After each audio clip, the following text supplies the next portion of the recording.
What's going on, guys? My name is Sean. Welcome to Boundaries Unlimited. In today's video, I'm going to share with you guys tips and tricks that I have personally used to travel over 40 countries without breaking the bank. If you're new here, go ahead and hit the like button, subscribe button so you don't miss out on any content going forward. Now let's get started. Planning and research are essential to budget traveling.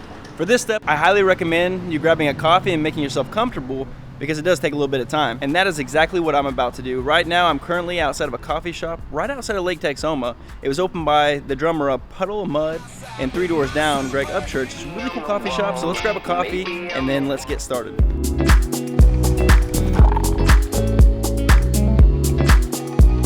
Now that we have our coffee and we're back in the studio, let's start by determining your destination, travel dates, and budget. One thing to keep in mind when choosing travel destinations is that some are more expensive than others. For example, Croatia is much more expensive than Montenegro, even though Montenegro is just south of Croatia and arguably a little bit prettier. Dubrovnik, Croatia is where they filmed a lot of Game of Thrones, and that's one big reason why it's a big tourist destination and is more expensive. Look for off-peak season, which can vary from location to location. Typically, it's cheaper to travel during fall and springtime. Let's look at an example. I pulled up Google Flights for flights from Oklahoma City to London.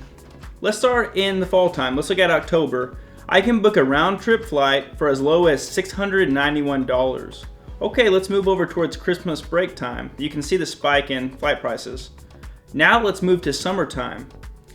In June, we are up to $1,700 on average. That is more than double for flights alone. Keep in mind, accommodations will also be more expensive along with the flight prices as well. Don't forget to research local customs, transportations, and currency exchange rates for the destination you're choosing to avoid unexpected expenses. Another way to travel for free is by opening up a travel rewards credit card.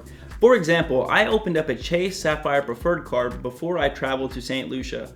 By opening up the rewards card, I was able to redeem my points and pay for all of my flights and rental car.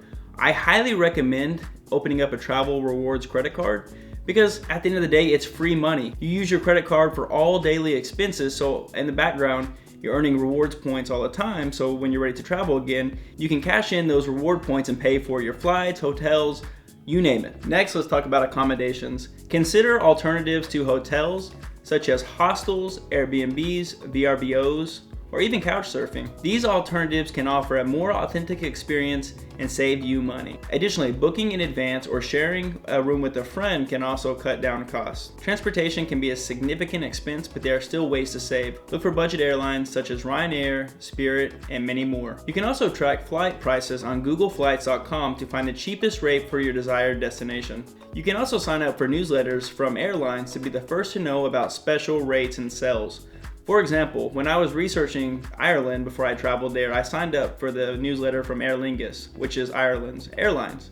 They offered a special rate of $399 round trip from Chicago, US to Dublin, Ireland, which I took advantage of that sale. Another good newsletter is from going.com, which looks for cheap flight alerts and also airline flight price mistakes. When you actually get to your desired destination, don't forget to look at public transportation because it's often cheaper than taxi or Uber. Another tip is to backpack travel. Basically, you only take your carry-on backpack with you. For example, I have my 44-liter Kelty Red Wing bag, which I've taken with me to over 40 countries and never checked in my luggage once. You can fit a lot of things inside these bags, believe it or not.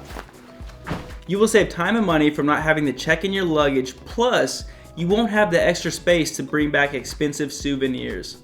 Another positive is that you will never lose your luggage because it will be with you at all times. Experiencing local cuisine is a must while traveling, but dining out can be pricey. To save money, try eating at local markets, street vendors, or even cooking your own food if your accommodation has a kitchen. This not only saves you money, but it allows you to immerse yourself in the local culture. Finally, let's talk about activities and attractions. The key is to look for free or low-cost options such as walking tours or free admission days to museums. Also consider purchasing city passes or tourist cards which offer discounts on multiple attractions within a city. For example, when I traveled to Jordan, there was something that was offered called the Jordan Pass, which would get me into multiple attractions for one low price instead of paying admission at multiple different sites, which would be more than what the Jordan Pass would have ended up costing. It also included my visa as well too.